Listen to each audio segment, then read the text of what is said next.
ស្រណោះម៉ែធ្នមពីបីទៅតឹងលើកដាក់ឡើយក្នុងអង្គរឹង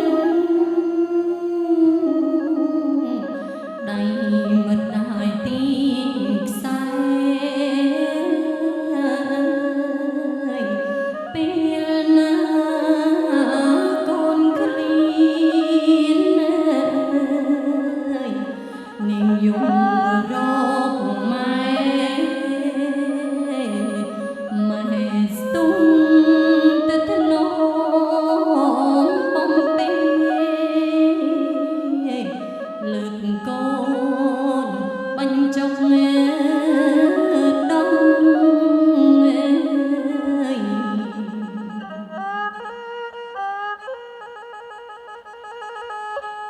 សូមតាយត្រម